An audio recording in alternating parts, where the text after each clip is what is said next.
अस्सलाम वालेकुम। प्रोग्राम जुर्म अंजाम के साथ मैं हूं मुजाहिद शेख। नाज़रीन, आज के प्रोग्राम में हम आपको बताएंगे कि शहर लाहौर में अक्सर ख़वातीन लापता हो जाती हैं।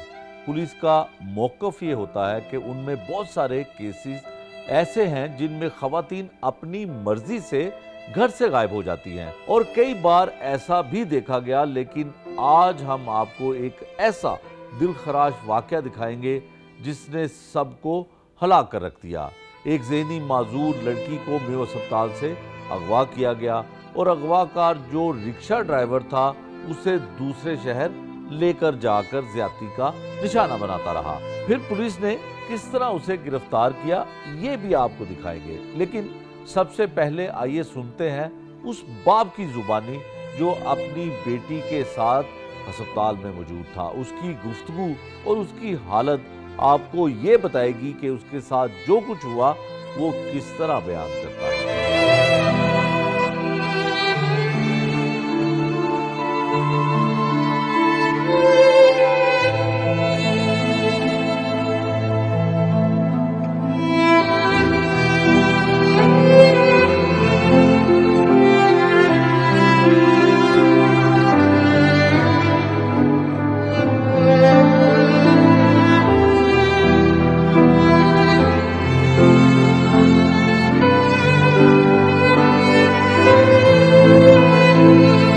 आज के प्रोग्राम की तफसील इंतहाई दिल खराश वाक़या वो हमने आपके सामने रख दिया। अब ये उस मुकदमे का मुद्दई है और उस मासूम बच्ची का जिसको इंतहाई सफाक मुलजिम ने अगवा किया और ज़्यादती का निशाना भी बनाता रहा, उस बच्ची का वालिद भी है। इसकी दुख भरी दास्तान इसकी ज़ुबानी हम आपको सुनवाते हैं कि हुआ क्या, पुलिस ने क्या मदद की, किस तरह से ये सारा मामला है। इंतहाई गरीब आदमी है लेकिन पुलिस ने जो है वो खुदा खौफी करते हुए इसकी मुकम्मल मदद की और जिस बच्ची को पुलिस और ये मिल के तलाश कर रहे थे उसको एक फरिश्ता सिफ्त इंसान ने इत्तला दी और कैसे जो है इसको बच्ची को बाजियाब करवाया गया हम आपको इनकी वालिद की ज़ुबानी सुनाते हैं। की नाम जे तुहाडा? शहजाद सैन। शहजाद सैन साहब, ਇਹ ਦੱਸੋ ਕੀ ਹੋਇਆ ਸੀ? जी ਅਸੀਂ ਦੋਵੇਂ ਬੇਟੀ ਨਾਲ ਦਵਾਈ ਲੈ ਕੇ ਆ ਰਹੇ ਹਾਂ, ਦਵਾਈ ਲੈਣੇ ਆ ਰਹੇ ਹਾਂ, ਠੀਕ ਹੈ ਜੀ। ਉੱਥੋਂ ਪਰਚੀ ਲਈਏ, ਉੱਥੋਂ ਦਵਾਈ ਲੈ ਕੇ ਉਹਨੇ ਬੰਦੇ ਅੱਛਾ ਮਿਓ ਹਸਪਤਾਲ ਆਏ ਸੋ? ਹਾਂਜੀ ਨੂੰ ਹਸਪੀਟਲ ਆਏ ਸੀ, ਉੱਥੋਂ ਅਸੀਂ ਪਰਚੀ ਲਈ, ਡਾਕਟਰ ਨੂੰ ਚੈੱਕ ਕਰਾਇਆ, ਉਹਨੇ ਕਿਹਾ ਜੀ ਦਵਾਈ ਲੈ ਲਓ ਜਾ ਕੇ। ਉੱਥੋਂ ਲਾਈਨ 'ਚ ਲੱਗਣ ਲੱਗੇ, ਉੱਥੇ ਇੱਕ ਬੰਦਾ ਕਹਿੰਦਾ ਬਾਬਾ ਜੀ ਅੱਗੋਂ ਦੀ ਹੋ ਕੇ ਨਾ ਪਤਾ ਕਰ ਲਓ ਦਵਾਈ ਮਿਲਦੀ। ਅਜੇ 1 ਮਿੰਟ ਹੀ ਹੋਇਆ ਬੱਚੀ ਕੋਲ। ਬੱਚੀ ਦੀ ਕਿੰਨੀ ਉਮਰ ਹੈ? ਬੱਚੀ ਦੀ 18-19 ਸਾਲ, 11 ਮਹੀਨੇ 20 ਸਾਲ ਦੀ ਹੋਣਾ। ਅੱਛਾ ਉਮਰ ਜੰਮਲ ਪਰਚੀ ਉਹਦਾ ਬੇਫਾਰਮ ਦੇਖਿਆ ਨਾ ਕੱਲ, ਉਹਦੇ 19 ਸਾਲ ਦੀ ਪੈ ਗਈ। 11 ਮਹੀਨੇ ਉਹਦੇ 20 ਸਾਲ ਦੀ 20 ਸਾਲ ਪੈ ਗਿਆ। ਠੀਕ ਹੋ? ਅੱਛਾ ਤੇ ਬੱਚੀ ज़हनी तौर ਉਹਦੀ ज़हनी तौर ਉਹਨੇ ਕਿ ਜਿਵੇਂ ਦਿਮਾਗ ਡਾਕਟਰ ਕੇ ਡਾਕਟਰ ਸਾਹਿਬ ਨੇ ਕਿਹਾ ਮੁਝੇ ਜਿਵੇਂ ਬਲੱਡ ਵੱਧਦਾ ਘਟਦਾ ਨਾ ਇੰਝ ਇਹਦੇ ਦਿਮਾਗ ਦਾ ਮਾਦਾ ਕਮਜ਼ੋਰ ਬਿਮਾਰੀ ਹੈ। ਕਹਿੰਦੇ ਇੰਝ ਕਹਿੰਦੇ ਦਵਾਈ ਖਾਈ ਜਾਓ ਕਹਿੰਦੇ ਸਹੀ ਰਹਿਣਾ। ਠੀਕ ਹੈ, ਅੱਗੇ ਇੱਕ ਦੋ ਲੱਭ ਗਈ ਲੇਕਿਨ ਤੂੰ ਦਵਾਈ ਤੇ ਮਹੀਨਾ ਮਕਾ ਲਿਖੀ ਬੱਚੀ ਨੂੰ, ਮਹੀਨਾ ਦਵਾਈ ਦੇਣਾ। ਮੈਂ ਕਿਹਾ ਚਲੋ ਮਹੀਨੇ ਬਾਅਦ ਅਰੇ ਮੈਂ ਸ਼ਾਦੀ ਕਰਾਂਗਾ।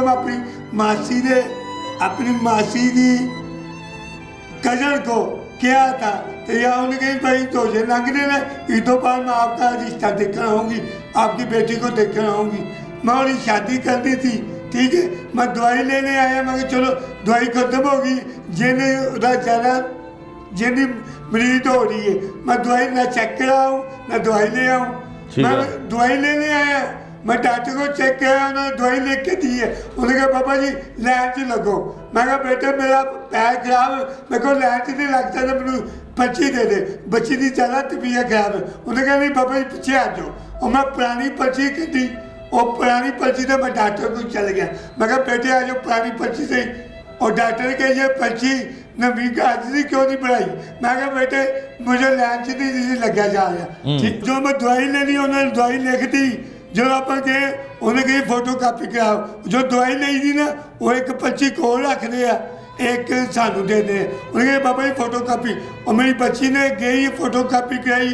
उन्हें कहा पापा जी 20 रुपए मंगते 10 हो दियो मैं जी सामने खड़ा फोटो कापी करा के नाल तुर पई जो असीं दवाई लेने गए ना और एक बंदा खलोता कहने यार बाबा जी अगे होकर पता कर लो अगों पुछो दवाई मिलती नहीं अजे मैं इंज बांह की अगे बांह की 1 मिनट में बच्ची गायब अच्छा वो बच्ची गुम बच्ची का पता नहीं लगा कितने की मैं उत्ते पागल बसों बाहर हो गया मैं उच थुका पागल पूरा मैं गोल को मल्ला पे मैं कभी बच्ची तो देखा किधर गई मैं बाजा दिए बिस्मा बिस्मा बिस्मा नहीं सुनते नहीं वो अद्धे के घंटे बाद मैं चौंकी दसिया उन्हें किसी चौंकी जा चौंकी में पूरे अद्धे घंटे बाद बीबी बोली बीबी कहती अद्धे ग्राउंड ठानी जाओ अद्धे में देखी है मैं तो फटाफट भजया मगर उत्ते देखो उत्ते कोई नहीं नजर फिर मैं चौंकी किसी ने कहा मैं चौंकी में गाला कटिया क्योंकि मेरी टेंशन बढ़ गई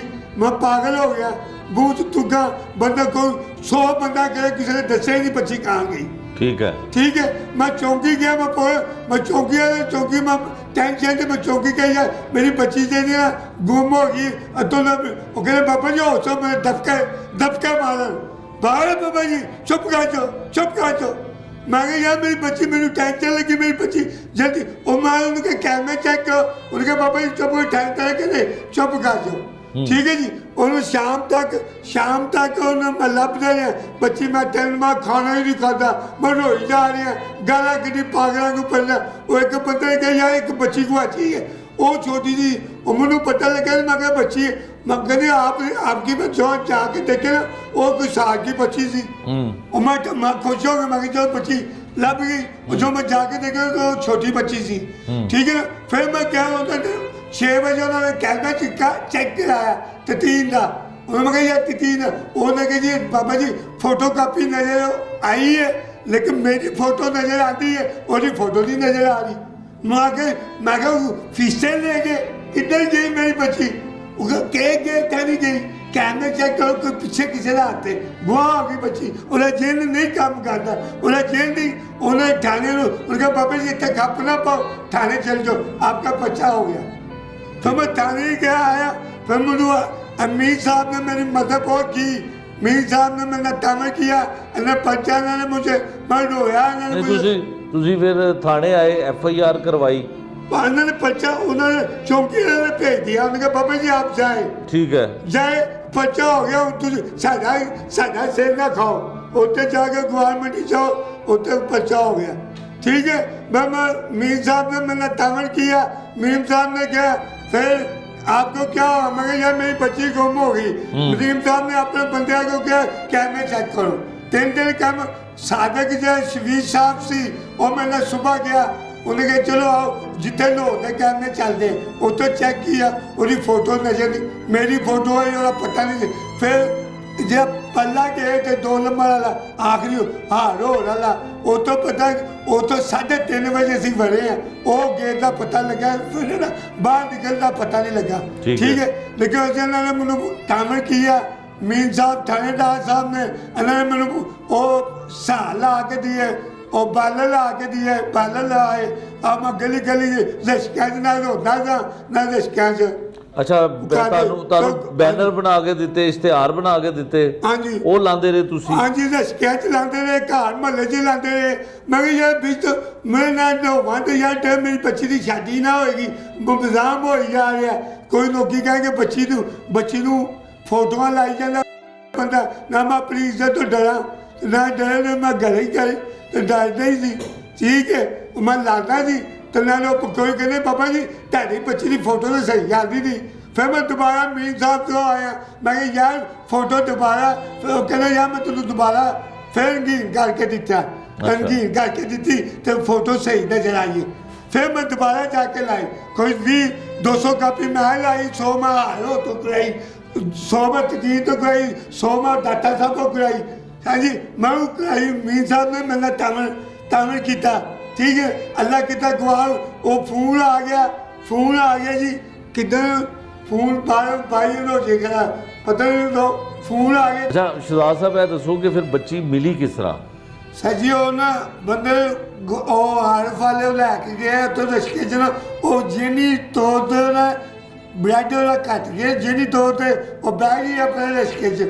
ਉਹਨੇ ਤਲਾਹ ਨਹੀਂ ਦਿੱਤੀ ਨਾ ਥਾਣੇ ਦੱਸਿਆ ਨਾ ਉਹ ਸਿੱਧਾ ਆਰਫਾ ਨੇ ਲੈ ਗਿਆ ਉੱਥੇ ਉਹਨੇ ਗੁਨਾਹ ਗੁਰੂ ਕੀਤਾ ਗਲਤ ਕੀ ਹੈ ਹਾਂਜੀ ਮੈਂ ਇੱਥੇ ਰੋਦਾ ਰਿਹਾ ਦਵਾਵਾਂ ਕਰਦਾ ਰਿਹਾ ਰਾਤ ਮੈਨੂੰ ਨਿੰਦਰ ਨਹੀਂ ਸੀ ਆਉਂਦੀ ਤੇ ਮੇਰੀ ਬੱਚੀ ਨਾਲ ਰੋਜ਼ਾ ਰੱਖਦੀ ਸੀ ਹਾਂਜੀ ਤੇ ਮੈਨੂੰ ਨਾ ਜੋ ਮੈਂ ਰੋਜ਼ਾ ਰੱਖਾਂ ਮੈਂ ਰੋਣਾ ਤੇ ਮੇਰੀ ਬੱਚੀ ਕਾ ਯਾਦ ਆਉਂਦੀ ਸੀ ਤੇ ਦੁਆ ਕਰਨਾ ਤੇ ਅੱਲਾ ਮੇਰੀ ਬੱਚੀ को लाइए मेरी बच्ची जितने आ जाए ਉਹਦਾ ਜੀਣ ਸਹੀ ਹੋ ਜਾਏ ਉਹਨੂੰ ਮੈਂ ਦੁਆ ਕਰਨੀ ਠੀਕ ਹੈ ਨਾ ਉਹ ਅੱਲਾ ਪਾਕ ਨੇ ਉਹ ਜੇ ਬੈਲ ਲਾਏ ਸੀ ਉਹ ਬੈਲ ਮੈਂ ਹਰ ਰਸ਼ਕੇ ਤੇ ਲਾ ਦਿੱਤੇ ਸੀ ਹਰ ਚੌਂਕ 'ਚ ਲਾ ਦਿੱਤੇ ਸੀ ਹਾਂਜੀ ਉਹ ਕਿਸੇ ਨੇ ਕਿਹਾ ਜੀ ਉਹ ਬੈਲ ਪਾ ਕੇ ਕਿਸੇ ਨੇ ਦੱਸਿਆ ਜੀ ਗਿਆ ਮੰਡੀ ਉਹ ਆਰਫਾ ਲੈ ਗਈ ਉੱਥੋਂ ਫਿਰ ਅਸੀਂ ਰੇਟ ਗਈ 30,000 ਦਾ ਖਰਚਾ ਲੱਗਾ ਗੱਡੀਆਂ ਪੁਲਿਸਾਂ ਲੈ ਗਈ ਸੀ ਗੱਡੀ ਕਰਾਓ ਜੀ ਗੱਡੀ ਕਰਾਈ ਹਾਂਜੀ ਜਾ ਕੇ ਉੱਥੇ ਰੇਟ ਮਾਰੀ ਉੱਥੇ ਸੁੱਤੇ ਚੱਲ ਲੈਂਦੇ ਗਏ ਮੈਂ ਬਾਹਰ ਉਹਨਾਂ ਫੜ ਕੇ ਦੇਖੇ ਤੇ ਉੱਥੇ ਬਾਜੀ ਕਰ ਰਹੇ ਸੀ ਦੇ ਕੰਮ ਕਰ ਰਹੇ ਸੀ ਠੀਕ ਹੈ ਉਹਨਾਂ ਬਾਹੋਂ ਪਾ ਕੇ ਪਕੜ ਕੇ ਲਏ ਆ ਉਹ ਬੱਚੀ ਮੇਰੀ ਬੱਚੀ ਦਾ ਜਿਹਨਾਂ ਦੀ ਬੱਚੀ ਕਹਿੰਦੀ ਮਾਂ ਖਾਣ ਦੀ ਮੈंने नहीं जाना ਉਹਨੂੰ ਨਹੀਂ ਪਤਾ ਮੇਰਾ पापा आया नाल वो कहती मैं नहीं जाना मैं पापा को जाना जो उन्होंने देखा शबीर साहब ने कहा साथी आपका पापा बाहर ही है और जो उन्होंने देखा बच्ची चुप कर गई तो पापा नाल मेरा पापा आ गए नहीं समझे आप गड्डी से बह के असी लाहौर आ गए ठीक है और बंदे हथ गड्डियां ला के लैन जिन्हें गुनाह किया जिन्हें काम किए वो देखो ਜਿਹਦੀ ਧੀ ਤੁਹਾਡੀ ਧੀ ਹੋਵੇ ਧੀ ਗਰੀਬ ਦੀ ਹੋਵੇ ਜਾਂ ਅਮੀਰ ਦੀ ਹੋਵੇ ਇੱਜ਼ਤ ਇੱਕੋ ਹੀ ਭਾਵੇਂ ਕਮਲੀ ਹੋਵੇ ਭਾਵੇਂ ਸਿੱਧਾ ਇਹਦੀ ਬਾਬਾ ਦੀ ਧੀ ਹੁੰਦੀ ਹੈ ਹਾਂਜੀ ਤੁਸੀਂ ਉਹਨੂੰ ਸਜ਼ਾਏ ਮੌਤ ਦਿੱਤੀ ਜਾਏ ਜਿਹਨੇ ਮੇਰੀ ਬੇਟੀ ਨਾਲ ਜ਼ੁਲਮ ਕੀਤਾ ਮੇਰੇ ਦਰਦ ਪੁੱਛੋ ਮੇਰੇ ਬੱਚੀ ਸਿੱਧਾ ਜ਼ੁਲਮ ਉਹਨੂੰ ਸਜ਼ਾਏ ਮੌਤ ਗੋਲੀ ਦਾ ਆਰਡਰ ਦਿੱਤਾ ਜਾਏ गोली मारी जाए चौक से खिला के मारी जाए सारे आम अगो कोई किसी ने गिरी तो कहते कि जुलम नहीं होएगा कि तेरे हर किसी की धी होगी ना साइडी धी होती है धी क्यों गई वो हर किसी की मैं जज साहब ने बना लिया कल जज साहब ने कही मगर जज साहब आपकी बेटी होती तो मैं जज होता लेकिन वो बना दे के ਤੁਹਾਡੇ ਦਿਲ 'ਚ ਕੀ ਗੁਜ਼ਰਦਾ ਬੇਟੀ ਤਾਂ ਸਾਰੀ ਇੱਕੋ ਹੀ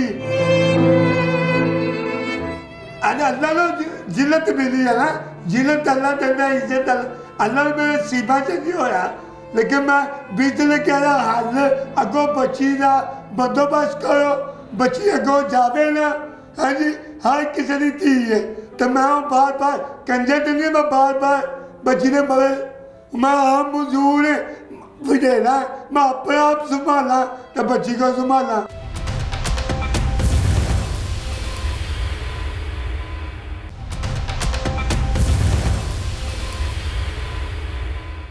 नाज़रीन, ये कोई और नहीं बल्कि उस ज़हनी माजूर बच्ची का वालिद है। उसकी बातें शायद आपको समझ ना आ रही हैं, लेकिन उसकी तकलीफ और उसका दर्द आप बहुत अच्छी तरह महसूस कर रहे हैं। बार बार वो एक ही फिक्रा दोहराता है कि बेटियां सबकी एक जैसी होती हैं। मेरी बेटी ज़हनी तौर पर माजूर है और उसे अगवा करने वाला शख्स उसके साथ जुल्म करता रहा, लेकिन पुलिस उसे गिरफ्तार ना करे और सजा ना दिलवा सके, ये कैसे मुमकिन है। ये वालिद खुद ही जिस्मानी तौर पर माजूर है, लेकिन फिर भी हुकूमत और वज़ीर आला पंजाब से अपील करता है कि उसकी बेटी के साथ जिसने बुरा काम किया, जुल्म ढाया, उसे सजा दी जानी चाहिए। ये अपील सिर्फ एक वालिद की नहीं बल्कि हर उस वालिद की है जो अपनी बेटी के तहफ़्फ़ुज़ के लिए पुलिस हुकूमत की तरफ देखता है। आइए सुनते हैं उस वालिद की फरियाद कि उसकी अपील और उसके दुख की जुबानी।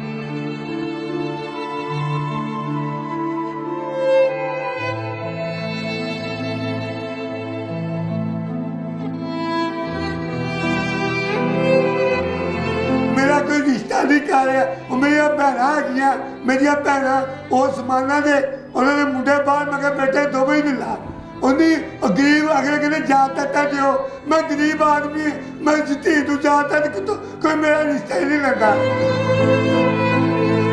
ਕਹਿੰਦੇ ਜਿੱਤੀਆਂ ਗਰੀਬ ਹੈ, ਕਿਰਾਏਦਾਰ ਮੋਟਰਸਾਈਕਲ ਹੈਗੀ, ਅਗਲੇ ਜਾਤ ਮੰਗਦੇ, ਮੈਂ ਕਿੱਥੋਂ ਦੇਵਾਂ ਧੀ ਕਿਵੇਂ ਵਿਆਹ ਕਰਾਂ, ਮੈਂ ਮੇਰੇ ਹੱਥ 'ਚ ਫੜਾ ਲਵਾਂ। ਅਗਲੇ ਕਹਿੰਦੇ ਧੀ, ਪੁਲਿਸ ਵਾਲੇ ਕਹਿੰਦੇ ਤੂੰ ਧੀ ਨੂੰ ਮੈਂ ਕਹਿੰਦੇ ਕੋਈ ਗੈਰਤਮੰਦ ਦੇ ਹੋਵੇ ਨਾ, ਆਏਗਾ ਮੈਂ ਬਾਹਰ ਨਿਕਾਲ ਅੱਗੇ ਜਾ ਕੇ ਵੇਚ ਦੇਵੇ। ਹਾਂਜੀ, ਕੋਈ ਗੈਰਤਮੰਦ ਹੋਵੇ ਧੀ ਤੇ ਜਿਹੜਾ ਰੋਟੀ ਖਵਾਉਣ ਆਪਣੀ ਜ਼ਿੰਮੇਦਾਰੀ ਚੁੱਕਣ ਵਾਲਾ ਹੋਵੇ। ਕੋਈ ਇੰਝ ਦਾ ਬੱਚਾ ਹੋਵੇ ਤੇ ਸਮਝ ਭਾਵੇਂ ਗਰੀਬ ਹੀ ਹੋਵੇ, ਲੇਕਿਨ ਰੋਟੀ ਖਾ ਗਿਆਨ ਦਾ ਮਾਤਾ ਹੋਵੇ, ਗਿਆਨ ਦਾ ਮਾਤਾ ਹੋਵੇ, ਇੱਜ਼ਤ ਤੇ ਸਮਝੇ ਨਾ। ਉਹ ਮੈਂ ਕਿੱਦਾਂ ਜਾਤੀ ਤੋਂ ਮੁਝੇ ਮੇਰੀਆਂ ਭੈਣਾਂ ਨਹੀਂ ਰਿਸ਼ਤੇ ਲੈਂਦੀਆਂ, ਉਹ ਕਹਿੰਦੀ ਭਾਈ ਮੇਰੇ ਬੱਚੇ ਨਹੀਂ ਮੰਨਦੇ, ਮੇਰੇ ਬੱਚੇ ਨਹੀਂ ਮੰਨ, ਉਹ ਭਾਈ ਮੇਰੇ ਜਾਤ ਤੱਕ ਕਿੱਥੋਂ ਲਿਆਵਾਂ। ਹੱਲ ਮੈਂ ਕਿ ਘਰ ਮਾਊ 5.5 ਮੈਂ ਆਪਣੇ ਬੱਚਿਆਂ ਨੇ ਕੱਪੜੇ ਨਹੀਂ ਪਾਏ, ਉਹ ਕੁਛ ਪੁਲਿਸ ਵਾਲੇ ਨੇ ਪੈਸੇ ਦਿੱਤੇ ਸਾਡੇ ਸਾਹਮਣੇ, ਕੁਛ ਮੈਂ 5.5 ਮੈਂ ਦਿੱਤਾ, ਕੁਛ ਮੈਂ ਬੈਲਰ ਲਵਾਏ, ਸਾਰਾ ਕੁਛ ਕੀਤਾ, ਕਿਰਾਏ ਕਰਦਾ ਹੈ, ਠੀਕ ਨਾ। ਰਾਤ ਦੇ ਸੁੱਤਾ ਹੀ ਨਹੀਂ, ਟੈਨਸ਼ਨ ਨੇ। ਉਹ ਬੱਚਿਆਂ ਨੇ ਕੱਪੜੇ ਬਣਾਉਣੇ ਸੀ, ਮੁੰਡਾ ਮੇਰੇ ਨਾਲ ਨਾਰਾਜ਼ ਹੋ ਗਿਆ, ਉਹ ਮੈਂ ਲਿਆ ਕੇ ਠੀਕ ਹੈ ਨਾ ਦਿੱਤੇ, ਲੇਕਿਨ ਪੁਲਿਸ ਵਾਲਿਆਂ ਨੇ ਮੇਰਾ ਤਾਮਰ ਕੀਤਾ। ਅੱਲਾ ਉਹਨਾਂ ਨੂੰ ਖੁਸ਼ ਰੱਖੇ, ਪੁਲਿਸ ਵਾਲਿਆਂ ਨੇ ਬੜੀ ਮੇਰੀ ਮਦਦ ਕੀਤੀ, ਅੱਲਾ ਉਹਨਾਂ ਨੂੰ। ਅੱਛਾ ਸਰਦਾਰ ਸਾਹਿਬ, ਹੁਣ ਗੱਲ ਸੁਣੋ ਕਿ ਤੁਸੀਂ ਇਹ ਦੱਸੋ ਕਿ ਬੱਚੀ ਤੁਹਾਡੀ ਮਿਲ ਗਈ ਔਰ ਤੁਸੀਂ ਮੁਤਾਲਬਾ ਵੀ ਕਰਦੇ ਹੋ ਕਿ ਉਹਨੂੰ ਸਜ਼ਾ ਮਿਲਣੀ ਚਾਹੀਦੀ ਹੈ ਜਿਹਨੇ ਗਲਤ ਕੀਤਾ, ਤੁਹਾਡੀ ਬੱਚੀ ਨੂੰ ਅਗਵਾ ਕੀਤਾ, ਜ਼ਿਆਦਤੀ ਕੀਤੀ। ਹੁਣ ਇਹ ਦੱਸੋ ਕਿ ਇਹ ਤੁਹਾਡੀ ਜਿਹੜੀ ਜਿਸਮਾਨੀ ਹਾਲਤ ਹੈ, ਤੁਸੀਂ ਸਹੀ ਚੱਲ ਨਹੀਂ ਸਕਦੇ, ਮਾਜ਼ੂਰ ਹੋ, ਇਹ ਕਿਸ ਤਰ੍ਹਾਂ ਹੋਏ ਹੋ ਤੁਸੀਂ?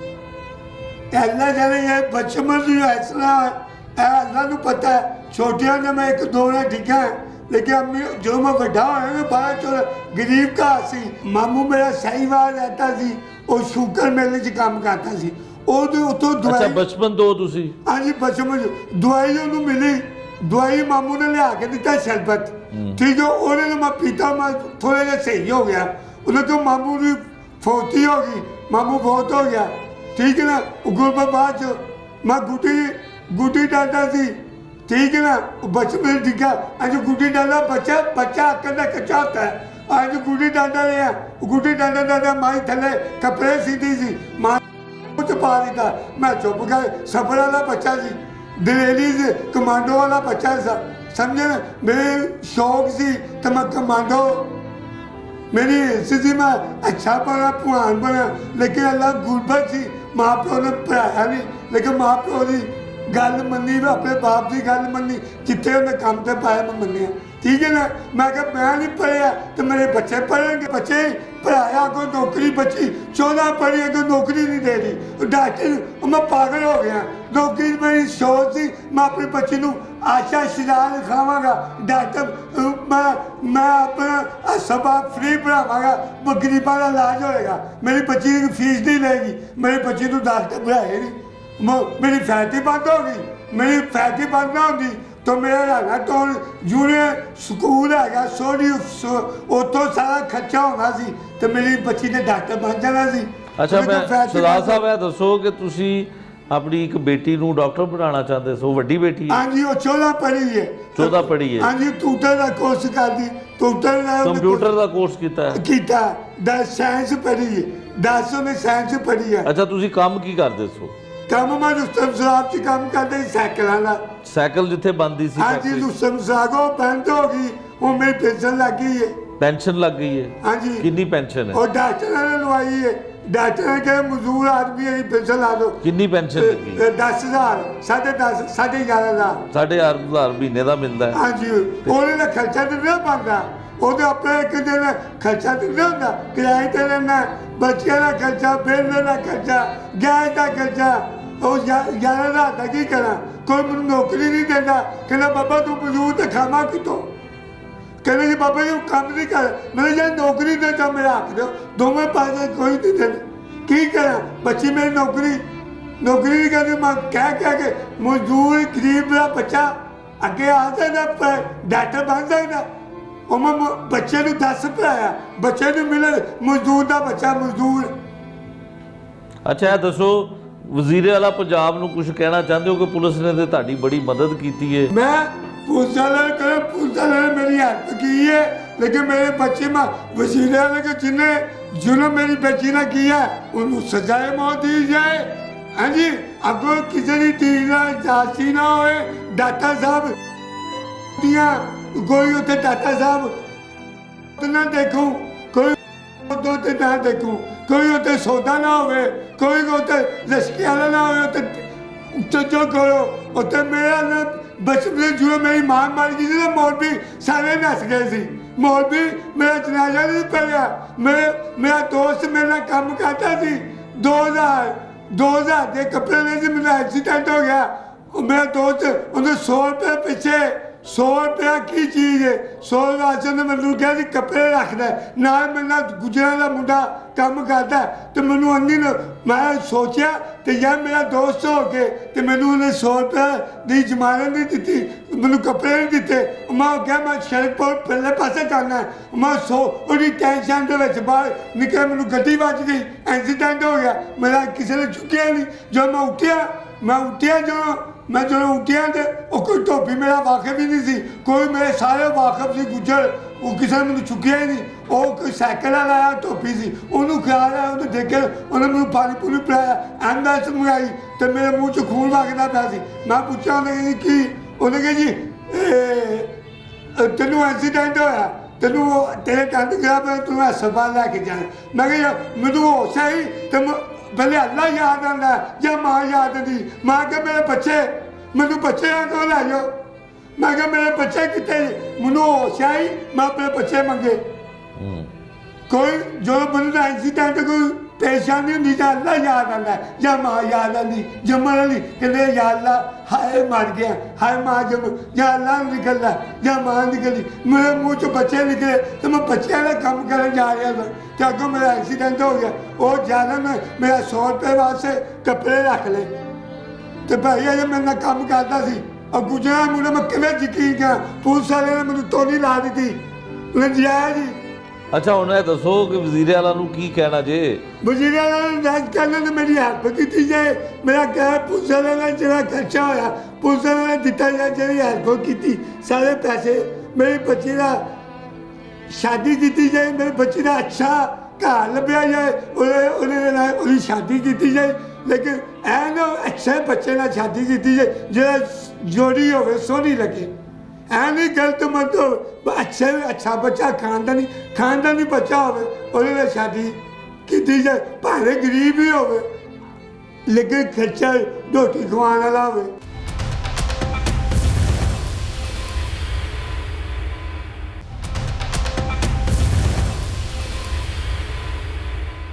नाज़रीन, लाहौर में ज़ेनी माजूर लड़की को एक शख्स अगवा करके आरिफ वाला ले जाता है और कई रोज तक उसे अपने पास रखकर जुल्म का निशाना बनाता रहा। पुलिस ने इस वाक़े पर मुकदमा तो दर्ज कर लिया, लेकिन असल सवाल ये है कि मुकदमा दर्ज होने के बाद इन्वेस्टिगेशन पुलिस ने क्या किरदार अदा किया।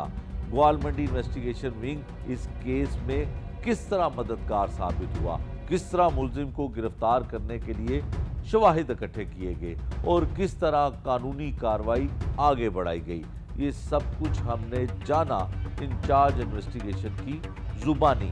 आइए सुनते हैं कि वो इस केस के बारे में क्या कहते हैं।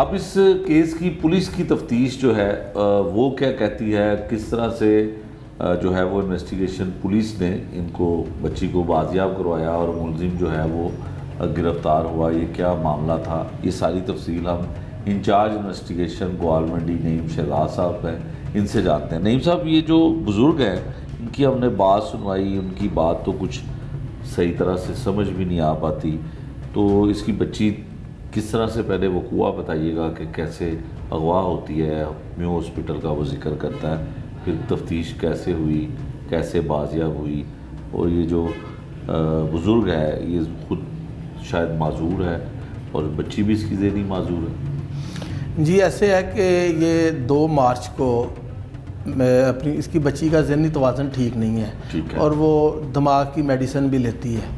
یہ اس کی دوائی لینے کے لیے اس کو چیک اپ کروانے کے لیے میو ہاسپٹل آیا 2 مارچ کو. تو یہاں آ کے وہ اپنی ذہنی معذوری کی وجہ سے بچی جو ہے نا اس کے کنٹرول میں نہیں رہی. یہ میڈیسن لینے کے لیے لائن میں لگا ہوا تھا فارمیسی کے باہر, وہاں سے وہ بچی مس پلیس ہو جاتی ہے اور وہ اپنے پاگل پن میں سڑکوں پہ چلتی چلتی ایک رکشے میں بیٹھ جاتی ہے. ٹھیک ہے. اور جہاں سے وہ بچی غائب ہو جاتی ہے. ٹھیک ہے. تو اس کی ایف آئی آر درج ہونے کے بعد ہمارے پاس تفتیش آتی ہے. ہمارے ایس ایس او 2 انچارج جو ہیں ساجد صاحب, ان کو میں یہ تفتیش ہینڈ اوور کرتا ہوں اور ان کے ساتھ مل کے ہم نے تمام کیمرہ جات چیک کیے. کیمرہ جات سے ہمیں یہاں تک پتہ چلا کہ یہ بچی 4 نمبر گیٹ میو ہاسپٹل سے باہر نکلی ہے اور اس کے بعد ایک ایسے رکشے میں بیٹھ گئی ہے جس کو کوئی نمبر پلیٹ نہیں ہے. یہ چنگچی عموماً نمبر پلیٹس کے بغیر چل رہے ہیں. تو اس کے بعد وہ رکشہ بھی جو ہے نا وہ کیمراز کی حدود سے نکل جاتا ہے, سمجھ نہیں آتی. پھر ہم اس کے لیے اشتہارات جو ہیں وہ شائع کروا کے مختلف مقامات پر, ریلوے اسٹیشن پر, بس سٹینڈز پر, مساجد پہ, تھانہ جات میں, تمام جگہ پہ جہاں جہاں پاسبلٹیز ہوتی ہیں پبلک ڈومین میں, وہاں پہ ہم وہ لگوا دیتے ہیں. چونکہ بچی ذہنی معذور تھی اس لیے ہم بہت زیادہ اس کے بارے میں وری تھے. اس کے باپ کا بھی آپ نے دیکھا ہے, اس کو وہ مینٹلی طور پہ وہ بھی سٹیبل نہیں ہے. تو اس کو ٹیکل کرنا جب اس کی بچی نہیں مل رہی تھی وہ بہت زیادہ آؤٹ آف آپ کہہ سکتے ہیں کنٹرول ہو کے وہ آ کے دیوانہ وار آ کے تھانے میں بولتا بھی تھا. ہم ہر چیز اس کو اچھے طریقے سے سمجھاتے رہے, پیار محبت کے ساتھ اس کے ساتھ چلتے رہے. جہاں جہاں پہ ہمیں اس نے بتایا کہ یہاں پہ جا سکتی ہے, وہ دربار پہ کسی پہ جا سکتی ہے, کسی رش والی جگہ پہ جا سکتی ہے, ہر جگہ پہ چیک کیا. ایٹ دا اینڈ یہ ہوا کہ کسی شخص نے ریلوے اسٹیشن سے اس کی بچی کی گمشدگی والا اشتہار پڑھ کے تو ہمارے ساتھ کانٹیکٹ کیا. اس نے بتایا کہ یہ بچی جو ہے, میں نے پاسبلٹی ہے کہ یہی ہے وہ, میں نے عرف والا میں ایک لفنگا سا لوفر سا عام سا آدمی ہے, آوارہ سا اکیلا رہتا ہے, اس کے پاس دیکھی ہے. میں نے کہا یار اس بچی کی کسی طریقے سے مجھے تصویر بھیجو تاکہ ہم ویریفائی کر لیں. اس بندے نے اپنی والدہ کے ذریعے اس بچی کی تصویر بنوا کے وہ ہمیں سینڈ کی. ہم نے وہ تصویر دیکھ کے اس بندے کو چیک کروائی. اس نے کہا یہی ہے میری بیٹی. اس کے بعد ہم نے وہاں پراپر طریقے سے ریڈ کیا, وہاں سے یہ بچی بازیاب ہوئی اور وہ بندہ بھی ہم نے زیر حراست لے لیا. چونکہ وہ بچی ذہنی طور پہ اب نارمل ہے. خیر کچھ اس کا انٹرویو کرنے سے ہمیں معلوم ہوا کہ اس بچی کے ساتھ زیادتی ہو گئی ہے. تو بہرحال ہم نے ریپ بھی ہوتا رہا. جی, ہم نے قانون کا تقاضا پورا کرنے کے لیے پھر اس کا میڈیکل کروایا. میڈیکل میں ڈاکٹر صاحبان نے یہ کنفرم کر دیا کہ اس کے ساتھ ریپ ہوا ہے. اور اس درندہ سست شخص نے یہ کیا کہ یہاں سے یہ بچی اپنے پاگل پن میں اس کے رکشے میں بیٹھ گئی بغیر کوئی منزل بتائے, کیونکہ وہ بتا ہی نہیں سکتی اس نے جانا کدھر ہے آنا کدھر ہے. تو اس نے اس کی معذوری کا فائدہ اٹھاتے ہوئے, چونکہ اس کی ایج 45 ایئر ہو چکی تھی اس شخص کی اور وہ ابھی تک کنوارا تھا, یعنی کہ یہ سمجھ لیں کہ آوارہ ٹائپ آدمی تھا, کسی کا رکشہ چلاتا تھا. اس نے وہ رکشہ مالک کو واپس کیا اور اس نے سمجھا کہ مجھے ایک مفت کا مال مل گیا, میں اس کو لے جاؤں. وہ وہاں عرف والا میں لے جا کے اکیلا ہی رہتا تھا, ایک کوارٹر ٹائپ اس نے جگہ لی ہوئی تھی, تو وہاں پہ اس نے اس بچی کو رکھا ہوا تھا. یہ اس کی ہمسایہ میں خاتون تھی اور ایک مرد تھا. اس نے دیکھا کہ یہ بچی کہاں سے لے ہے تو پاگل سی, لیکن یہ کافی دنوں سے اس نے پاس رکھی ہوئی ہے. وہ لوگ پہلے بھی شک شبہ میں تھے, وہ لوکل پولیس کو اطلاع کرنے کا سوچ رہے تھے کہ مین وائل انہی کے ایک رشتہ دار نے جس نے یہ بچی کو اس کے پاس دیکھا تھا, اس نے یہاں پہ ہمارا لگایا ہوا اشتہار پڑھ لیا. اشتہار پڑھنے کے بعد ہمیں انفارم کر دیا گیا. اس طرح ہم نے یہ بچی وہاں سے بازیاب کر لی. اور جب کنفرم ہو گیا کہ اس کے ساتھ ریپ ہوا ہے تو ہم نے وہ سیکشن ایڈ کر کے فردر یہ جو انویسٹیگیشن ہے یہ جینڈر سیل کی جو خواتین ہیں, پولیس آفیسر ہیں انم صاحبہ, ان کے ہینڈ اوور کر دی. ٹھیک ہے. اچھا نعیم صاحب یہ بتائیں کہ جب یہ بچی اغوا ہوتی ہے تو 365B کی FIR درج ہو جاتی ہے. اب آپ جس طرح بتا رہے ہیں کہ ملزم کو آپ نے گرفتار کر لیا ہے اور وہ اس کے ساتھ ریپ بھی کرتا رہا, معذور ہے, ذہنی طور پہ بتا بھی نہیں سکتی, میڈیکل بھی آ گیا ہے, ثابت ہو گیا کہ ریپ ہوتا رہا, تو اس کی اپنی گواہی یقیناً عدالت میں بڑی اہم ہوتی ہے, وکٹم جو بھی ہو. تو کتنی اس طرح اس کو سزا ملے گی, کیا ذہنی معذور ہونے کا ملزم کو تو کوئی فائدہ نہیں ہوگا؟ نہیں، ملزم کو ایسے فائدہ نہیں ہو سکتا۔ نمبر ایک تو جب ہم نے یہ ریڈ کیا ہے تو اس ٹائم بھی یہ جو وکٹم ہے اس کے ساتھ وہ کر رہا تھا، اس کے چشمدید گواہ جو ہیں یہ مدعی بھی ہے اور پولیس جو پارٹی تھی ریڈنگ پارٹی وہ بھی ہے۔ نمبر ون ہمارے پاس ہیومن جو ہے چشمدید گواہان وہ موجود ہیں۔ سیکنڈلی اس کا جو میڈیکل ہے ڈی این اے ٹیسٹ جو ہے وہ پروو ہو جائے گا، 100% ہوگا کیونکہ اس نے اس کے ساتھ زیادتی کی ہوئی ہے۔ بالکل ٹھیک ہے۔ تو اس طرح اس کو یہ کسی طرح بھی سزا سے انشاءاللہ نہیں بچ سکے گا۔ ٹھیک ہو گیا۔ اچھا یہ بتائیں کہ بہت غریب آدمی ہے، اس کی حالت جو ہے وہ اس طرح کی ہے کہ بظاہر یہ لگتا ہے کہ جیسے شاید اپنی بات بھی صحیح طرح سے نہیں بیان کر پا رہا، تو کوئی کس طرح کیا وجہ ہوئی کہ بڑا پولیس نے ایکٹیولی کام کیا، گوال منڈی پولیس نے خاص کر انویسٹیگیشن نے اس کے اوپر بڑی کوشش کی؟ ورنہ بچیاں لاپتہ ہوتی ہیں، لوگ کہتے ہیں اپنی پولیس کہتی ہے کہ اپنی مرضی سے چلی گئی ہوگی یا گھر سے بھاگ کے شادی کر لی ہوگی۔ تو جب یہ مقدمہ درج ہوا تو آپ کو لگ رہا تھا کہ یہ واقعی اصل میں بچی کو اغوا کیا گیا ہے؟ کن چیزوں پہ آپ کو زیادہ فوکس کرنا پڑا؟ جی یہ ایسے ہے، عام طور پہ یہ جو 365(b) کے مقدمات درج ہوتے ہیں ان میں لڑکیاں جو ہوتی ہیں یہ لڑکوں کے ساتھ فرینڈ شپ کے چکر میں شادی کرنے کی غرض سے خود ہی چلی جاتی ہیں، اور موسٹلی جو بعد میں بازیابی کے بعد ان کے بیانات ہوتے ہیں وہ بھی یہی ہوتے ہیں کہ مجھے کسی نے اغوا نہیں کیا، میں اپنی مرضی سے گئی تھی اور میں نے شادی کر لی ہے۔ ٹھیک ہے۔ تو اس میں ہمیں اتنی زیادہ ٹینشن پریشانی اس لیے نہیں ہوتی کہ عموماً یہ جو شواہد ہوتے ہیں وہ بتا رہے ہوتے ہیں کہ یہ لڑکی ایک آدھ دن میں ہمارے پاس اس کا نکاح نامہ بھی آ جائے گا اور یہ سامنے بھی آ جائے گی۔ لیکن جب میں نے اس شخص کی حالت دیکھی تو اس سے یہ بھی پتہ چل گیا، اس کے ہاتھ میں جو میڈیکل کی پرچیاں وغیرہ تھیں ان سے پتہ چلا کہ یہ بچی ذہنی معذور ہے۔ تو اس لیے مجھے بہت زیادہ اس چیز کی ٹینشن تھی اور میں نے اس میں پرسنلی اس لیے زیادہ انٹینشن کے ساتھ کام کیا ہے کہ اس کی معذوری سے فائدہ اٹھا کے کوئی اس کے ساتھ زیادتی نہ کر دے، یا زیادتی کرنے والا شخص جو ہے وہ اپنا مطلب نکالنے کے بعد ایٹ دا اینڈ کہیں اس بچی کو خدا نخواستہ قتل نہ کر دے اور اس کا پھر سراغ بھی نہ مل سکے۔ اس لیے ہم نے اس کیس پہ زیادہ ٹینشن کے ساتھ زیادہ محنت کے ساتھ ورکنگ کی ہے۔ اور دوسرے نمبر پہ یہ جو شخص ہے اس کی معذوری اور اس کی آہ و پکار جو ہے اس نے میرے ساتھ یہ سمجھ لیں کہ میرے دل پہ اتنا گہرا اثر ڈالا ہے کہ جب تک اس کی بچی ملی نہیں ہے میں اچھی طرح سو بھی نہیں سکا۔ دن رات ہم نے ورک کیا، اللہ کی ذات کا شکر ہے الحمدللہ کہ اس کی بچی بھی بازیاب ہو گئی ہے اور ملزم بھی پکڑا گیا ہے، انشاءاللہ وہ کیفر کردار تک پہنچے گا۔ ٹھیک ہے۔ اچھا نعیم صاحب یہ بتائیں کہ جو ملزم گرفتار ہوا ہے کیا پلان تھا اس کا فردر، کہ بچی کو تو وہ اغوا کر کے لے گیا اپنے ساتھ، زیادتی بھی کرتا رہا، انویسٹیگیشن میں کیا وہ اعتراف کرتا ہے، کیا بتاتا ہے کہ کیا کرنا چاہ رہا؟ وہ کہتا ہے جی کہ میری عمر 45 ایئر ہو گئی ہے، میری آج تک شادی نہیں ہو سکی، گھریلو حالات اس قسم کے تھے، میں نے سمجھا کہ یہ مجھے مل گئی ہے تو میرا بھی اچھا وقت گزر جائے گا۔ تو فی الحال تو اس کا یہی پلان تھا کہ وہ اس کو اپنے پاس رکھنا چاہتا تھا اور بغیر نکاح کے ہی اپنی جو خواہشات ہیں نفسانی ان کو پورا کرتے رہنے کا اس کا کام تھا، مشن تھا۔ تو الحمدللہ ہم نے اس کو بر وقت پکڑ لیا۔ ٹھیک ہے۔ اور ملزم کے بارے میں کیا، اور کوئی سی آر او ریکارڈ، کوئی ریکارڈ یافتہ ہے، فیملی بیک گراؤنڈ؟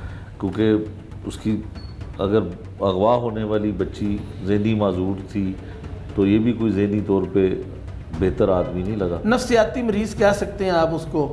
بہرحال فی الحال اس کا کرمنل ریکارڈ تو کوئی نہیں ہے، رکشہ ڈرائیور ہے، رکشہ ڈرائیور عموماً اس ٹائپ کا ہے کہ وہ پیتا ہے، ایڈکٹڈ سا پرسن ہے، تو اس لحاظ سے آپ کہہ سکتے ہیں کہ نفسیاتی طور پہ وہ ذہنی پسماندگی کا اور درندگی کا اور نفسیاتی طور پہ وہ جنسی مسائل کا شکار شخص لگتا ہے۔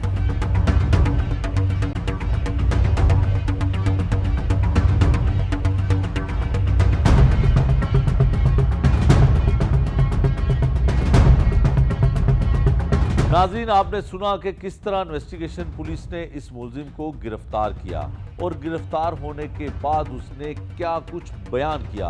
یہ تمام تفصیلات آپ کے سامنے آئیں۔ پولیس کا کہنا ہے کہ یہ ایک آوارہ شخص تھا جو رکشہ چلاتا تھا اور اسی بہانے اس معذور بچی کو اپنے ساتھ لے جا کر ظلم کا نشانہ بناتا رہا۔ لیکن سوال یہ ہے کہ کیا ہر رکشہ ڈرائیور ऐसा हो सकता है? क्या वो लोग जो दिन रात मेहनत मजदूरी करके अपने बच्चों का पेट पालते हैं, उन पर भी इसी तरह का इल्ज़ाम लगाया जा सकता है? ये जानने के लिए हमने रिक्शा ड्राइवरों की राय ली ताकि ये वाज़िया हो सके कि एक शख्स के जुर्म को पूरे तबके पर नहीं डाला जा सकता। आइए सुनते हैं रिक्शा ड्राइवरों की जुबानी कि वो इस वाक़े के बारे में क्या कहते हैं।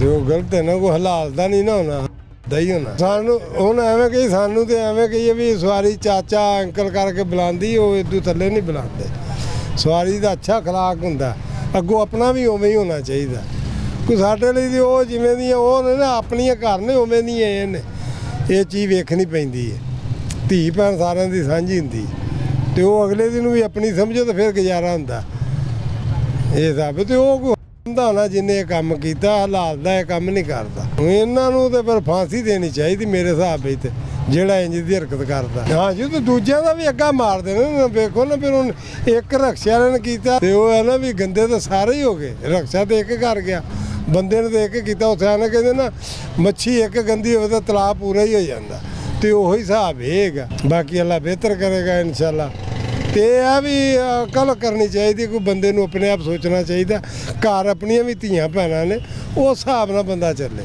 ਕਈ ਸਵਾਰੀਆਂ ਰਵੱਈਆ ਇਹੀ ਇਸਤੇਮਾਲ ਹੁੰਦਾ ਉਹਨਾਂ ਦਾ ਕਿ ਬਸ ਸਾਡੇ ਪੈਸੇ ਘੱਟ ਹੋਈ ਜਾਣ ਗੈਸ ਭਾਵੇਂ ਜਿੰਨੀ ਮਰਜ਼ੀ ਮਹਿੰਗੀ ਹੋਵੇ ਜ਼ਾਹਰੀ ਗੱਲ ਹੈ ਕਿ ਜਦੋਂ ਇੱਕ ਬੰਦਾ ਇਸ ਤਰ੍ਹਾਂ ਦੀ ਹਰਕਤ ਕਰੇਗਾ ਤੇ ਦੂਸਰੇ ਵੀ ਸਾਰੇ ਉਸ ਦੀ ਨਜ਼ਰ 'ਚ ਉਸ ਤਰ੍ਹਾਂ ਦੇ ਸਭ ਕਿਸੇ ਨੂੰ ਨਜ਼ਰ ਆਣਗੇ ਕਿ ਇਹ ਵੀ ਇਸ ਤਰ੍ਹਾਂ ਦਾ ਬਾਕੀ ਇਹ ਹੈਗਾ ਕਿ ਅਸੀਂ ਸਵਾਰੀ ਨਾਲ ਬਹੁਤ ਘੱਟ ਇਸਤੇਮਾਲ ਹੁੰਦਾ ਜ਼ਿਆਦਾ ਸਮਾਨ ਲੋਡ ਕਰੀਦਾ ਇਸ 'ਤੇ ਸਵਾਰੀ ਬਹੁਤ ਘੱਟ ਇੱਥੋਂ ਜਾਂਦੇ ਆ ਕਿ ਮਿਲ ਜਾਏ ਤੇ ਮਿਲ ਜਾਏ ਨਹੀਂ ਤੇ ਵਾਪਸ ਖਾਲੀ ਸਵਾਰੀ ਜਿਹੜੀ ਮਿਲਦੀ ਹੈ ਬਾਜੀ ਭੈਣ ਕਹਿ ਕੇ ਬਿਠਾਈਦਾ ਬਾਜੀ ਕਿੱਥੇ ਜਾਣਾ ਭੈਣ ਕਿੱਥੇ ਜਾਣਾ ਕਿਉਂਕਿ ਜੇ ਅਸੀਂ ਉਹਨਾਂ ਨਾਲ ਅੱਛੇ ਤਰੀਕੇ ਨਾਲ ਗੱਲ ਕਰਾਂਗੇ ਤੇ ਉਹ ਬੈਠਣਗੇ ਜੇ ਅੱਛੇ ਤਰੀਕੇ ਨਾਲ ਗੱਲ ਨਹੀਂ ਕਰਾਂਗੇ ਤੇ ਉਹ ਵੀ ਨਹੀਂ ਬੈਠਣਗੇ ਉਹਦੇ ਬਾਰੇ ਇਹ ਹੈਗਾ ਕਿ ਉਹਨੂੰ ਸਜ਼ਾ ਉਹਦੇ ਵਾਸਤੇ ਹੋਣੀ ਚਾਹੀਦੀ ਉਹਨੂੰ ਫੜਿਆ ਜਾਵੇ ਕਿ ਇਹ ਹਰਕਤ ਉਹਨੇ ਇਸ ਤਰ੍ਹਾਂ ਦੀ ਕੀਤੀ ਕਿ ਗਾਂ ਕੋਈ ਦੂਸਰਾ ਨਾ ਕਰ ਸਕੇ बस वो ईमानदारी की बात तो है कोई अच्छी सवारियाँ भी हैं और बीच में ये जो चल रही है ना इनकी वजह से हमारा थोड़ा कारोबार कम हो गया है बाकी शुक्र अल्लाह पाक का हम भी रोज़ी खा के सोते हैं रोज़ सही कह रहे हैं सारे एक जैसे नहीं होते बाकी के इंसानियत होनी चाहिए तो हमारा तो ये ख़ानदानी काम है मेरे दादा ने भी चलाया अबू ने भी चलाया मैंने भी चलाया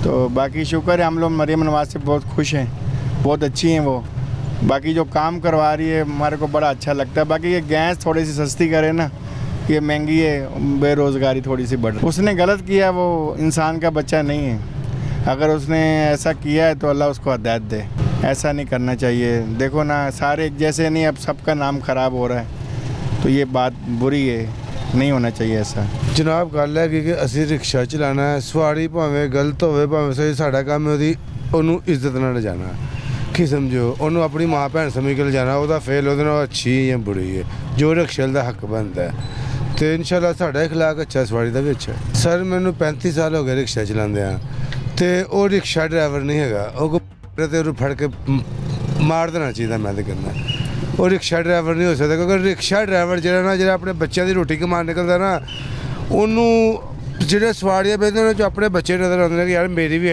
ਹੱਡੀ ਧੀ ਹੈ ਮੇਰੇ ਨਾਲ ਸਵਾਰੀਆਂ ਅਕਸਰ ਬੱਚੀਆਂ ਬਹਿੰਦੀਆਂ ਨੇ ਮਾਸ਼ਾਅੱਲਾ ਉਹ ਅਕਸਰ ਚੀਜ਼ਾਂ ਕੱਢ ਕੇ ਦਿੰਦੇ ਅੰਕਲ ਜੀ ਖਾਓ ਪਤਾ ਨਹੀਂ ਕਿੱਡੇ ਕੋ ਪਿਆਰ ਨਾਲ ਕਹਿੰਦੀਆਂ ਤੇ ਇੱਕ ਇੱਜ਼ਤ ਹੁੰਦੀ ਹੈ ਜਿਹੜਾ ਬੰਦਾ ਇਹੋ ਜਿਹਾ ਕੰਮ ਕਰਦਾ ਉਹ ਰਿਕਸ਼ਾ ਡਰਾਈਵਰ ਨਹੀਂ ਹੋ ਸਕਦਾ 35 ਸਾਲ ਦਾ ਮੇਰਾ ਤਜਰਬਾ ਹੈ ਮੈਂ ਜਵਾਨੀ ਵੀ ਵਿੱਚੋਂ ਕੱਢੀ ਹੈ ਮੈਂ ਬੁਢਾਪਾ ਵਿੱਚੋਂ ਕੱਢਿਆ ਲੇਕਿਨ ਰਿਕਸ਼ਾ ਡਰਾਈਵਰ ਜਿਹੜਾ ਹੈਗਾ ਨਾ ਉਹ ਕਦੀ ਇਹ ਗਲਤ ਕੰਮ ਨਹੀਂ ਕਰ ਸਕਦਾ ਸਮਝ ਲੈਣਾ ਉਹ ਬੱਚੀ ਤਾਂ ਉਹ ਕਿਸੇ ਦੀ ਨਹੀਂ ਉਹ ਸਾਡੀ ਹੈ ਤੁਹਾਡੀ ਹੈ ਜੇ ਤੁਸੀਂ ਉਹਦਾ ਐਕਸ਼ਨ ਨਹੀਂ ਲਵੋਗੇ ਤਾਂ ਕੱਲ੍ਹ ਨੂੰ ਖੁਦਾ ਨਾ ਖਾਸਤਾ ਜ਼ਿੰਦਗੀ ਦਾ ਕੀ ਪਤਾ ਅਸੀਂ ਥੋੜ੍ਹੀ ਜਿਹੀ ਸਾਡੇ ਬੱਚਿਆਂ ਨੂੰ ਇਹ ਕੁਛ ਕੋਈ ਕਰੇ ਇਹ ਉਹ ਇਨਸਾਨ ਨਹੀਂ ਉਹ ਦਰਿੰਦਾ ਉਹਨੂੰ ਵੱਢ ਦੇਣਾ ਚਾਹੀਦਾ ਇਹ ਮੈਂ ਤੁਹਾਡੇ ਵੀ ਇਲਤਜਾ ਕਰਨਾ ਤੇ ਵਜ਼ੀਰ ਆਲਾ ਪੰਜਾਬ ਮਰੀਮ ਨਵਾਜ਼ ਕੇ ਵੀ ਕਰਨਾ ਉਹਦਾ ਐਕਸ਼ਨ ਲਿਆ ਜਾਏ ਉਹਦੇ ਵਿੱਚ ਬੜੇ ਰਿਕਸ਼ੇ ਡਰਾਈਵਰਾਂ ਦਾ ਸਿਲਸਿਲਾ ਆ ਜਾਂਦਾ ਲਿਹਾਜ਼ਾ ਅਸੀਂ ਜਿਹੜੀ ਵੀ ਸਵਾਰੀ ਮਿਲਦੀ ਜੇ ਕੋਈ ਸਾਡੇ ਹਾਨ ਦੀ ਅਸੀਂ ਉਹਨੂੰ ਭੈਣ ਸਮਝਦੇ ਹਾਂ ਜੇ ਕੋਈ ਸਾਡੇ ਤੋਂ ਛੋਟੀ ਉਹਨੂੰ ਧੀ ਸਮਝਦੇ ਹਾਂ ਚਾਹੇ ਉਹ ਜੋ ਵੀ ਹੋਵੇ ਸਾਨੂੰ ਇਹਦੇ ਨਾਲ ਕੀ ਸਾਨੂੰ ਆਪਣੀ ਰੋਜ਼ੀ ਨਾਲ ਅੱਲਾਹ ਪਾਕ ਜਿਹੜੀ ਸਵਾਰੀ ਘੱਲਦਾ ਨਾ ਉਹ ਰਹਿਮਤ ਦਾ ਫਰਿਸ਼ਤਾ ਬਣਾ ਕੇ ਘੱਲਦਾ ਸਾਡੇ ਲਈ ਜੇ ਅਸੀਂ ਉਹਦੇ ਲਈ ਗਲਤ ਸੋਚ ਰੱਖਦੇ ਤਾਂ ਸਾਡੇ ਤੋਂ ਵੱਡਾ ਬੰਦਾ ਹੀ ਕੋਈ ਨਹੀਂ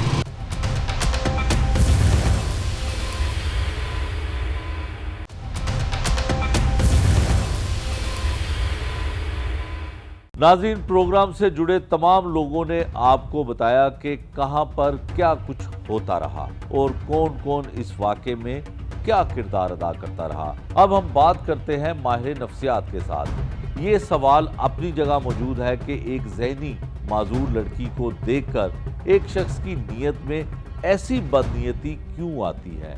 एक ऐसा शख्स जो दूसरे शहर से लाहौर आकर अपनी मेहनत मजदूरी के जरिए पैसा कमा रहा है, वो किस तरह एक माजूर लड़की को अगवा करके उसके साथ जुल्म करने पर आमादा हो जाता है। इसके पीछे कौन सी नफ्सियाती अवामिल कार फरमा होते हैं और ऐसे मुजरमों की ज़हनी कैफियत को किस तरह समझा जा सकता है। आइए सुनते हैं माहिर नफ्सियात की जुबानी कि वो इस बारे में क्या कहते हैं।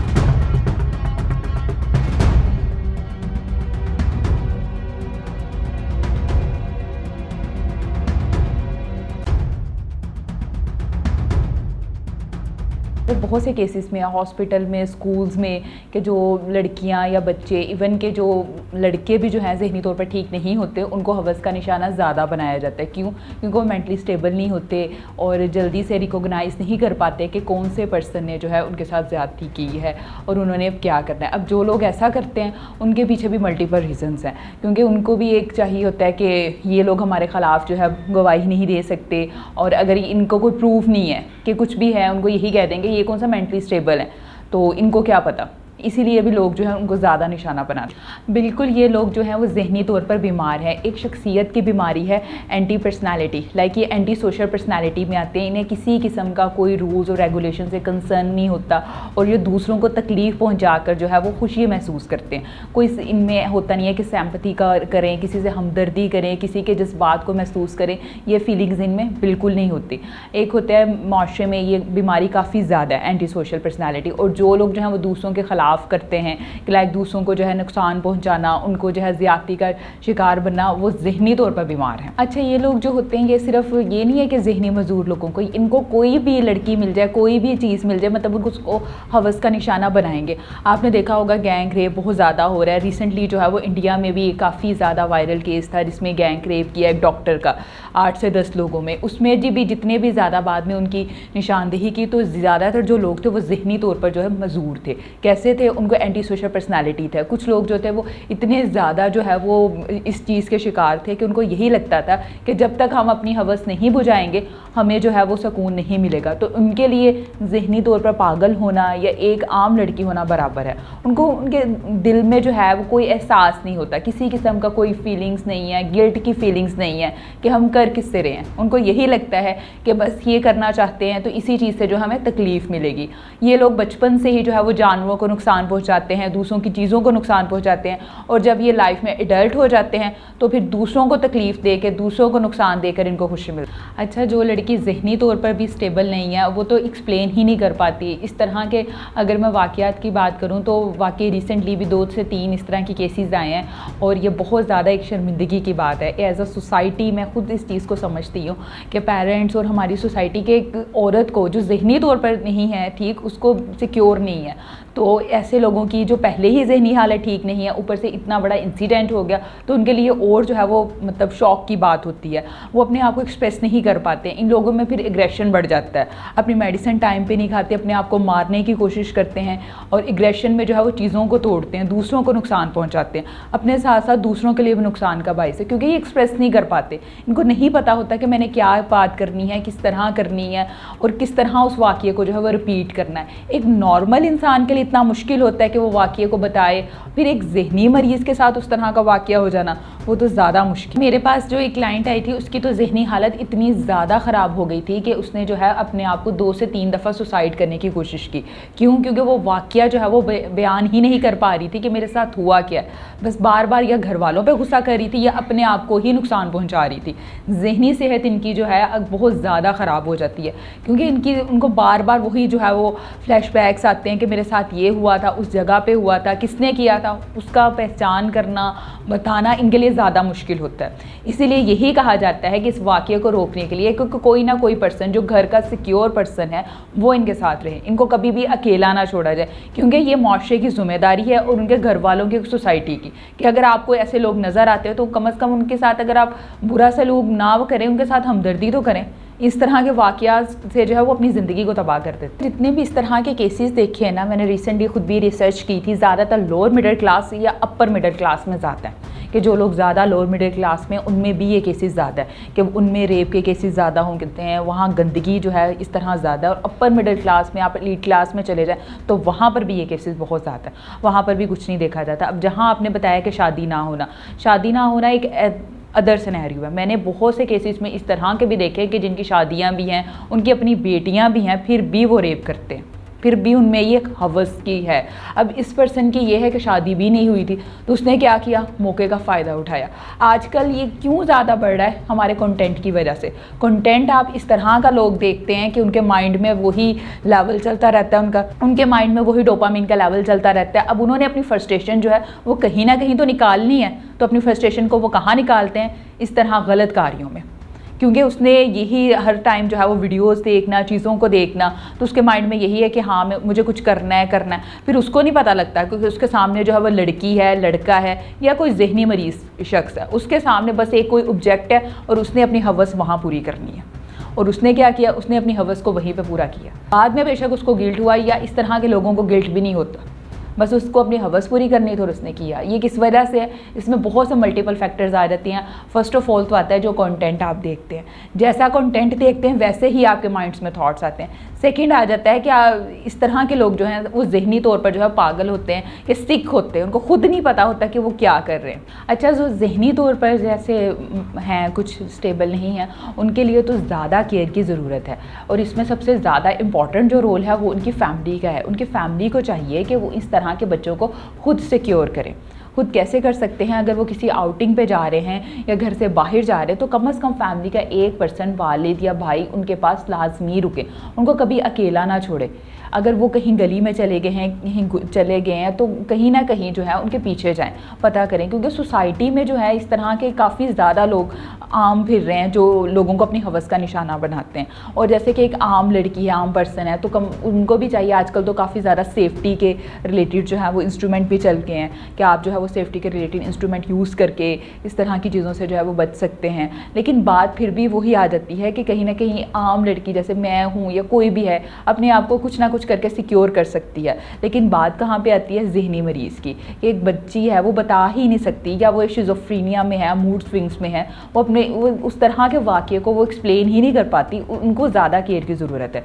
तो इसमें सबसे ज़्यादा जो केयर कर सकती है वो एक फैमिली ही कर सकती है। एक फैमिली के अलावा उनकी केयर कोई नहीं कर सकता। अच्छा, कानून की बात करें तो सबसे पहले घर वाले खुद ही जो है वो केस फाइल नहीं करते, कि वो भी यही कहते हैं कि हाँ क्या है केस फाइल करना, जो चलें ठीक है, इग्नोर कर देते। अगर केस फाइल भी होता है तो एट दी एंड जाके वो सुलह हो जाती है। अगर अपर क्लास या एलीट क्लास की बात करें तो उसमें तो यही आता है कि वो यही कहते हैं कि हमारे जिसने भी ये किया है वो खुद भी जहनी मरीज़ था, तो उसको जो है मेंटली सिक जो है वो लिखते हैं कि उसको शिज़ोफ्रीनिया है या कोई और मेंटल डिसऑर्डर है, जिसकी वजह से उनका केस जो है वो वैसे ही रफा दफा हो जाता है।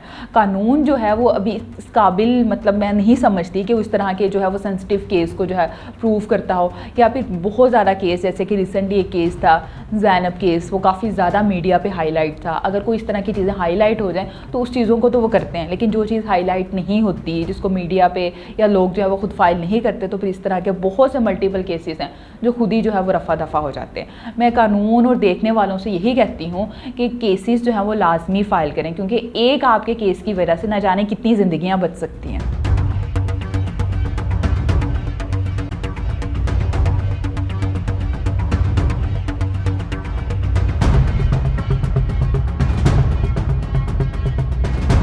नाज़रीन, आज के प्रोग्राम में हमने आपको दिल खराश वाक़या दिखाया। ज़हनी माजूर लड़की को अस्पताल से अगवा किया गया, कई रोज़ तक जुल्म का निशाना बनाया गया और फिर पुलिस ने मुलजिम को गिरफ्तार किया। आपने वालिद की फरियाद सुनी, रक्षा ड्राइवरों की राय भी देखी और माहिर नफ्सियात की गुफ्तगू भी सुन ली। ऐसे मुजरमों की ज़हनी कैफियत किस तरह मुआशरे के लिए ख़तरा बन जाती है, ये हकीकत किसी से छुपी नहीं है कि बेटियां सबकी एक जैसी होती हैं, चाहे वो ज़हनी तौर पर माजूर हो या सेहतमंद। उनका तहफ़्फ़ुज़ रियासत और मुआशरे की जिम्मेदारी है। लेकिन जब पुलिस इन्वेस्टिगेशन कमज़ोर हो, जब इंसाफ के तकाजे पूरे ना हो और मुजरमों को सज़ा ना मिले, तो ये सवाल अपनी जगह कायम रहता है कि क्या हमारी बेटियां महफूज हैं, ये लम्हा गुस्से का है, ये लम्हा दुख का है और ये लम्हा सवाल करने का है।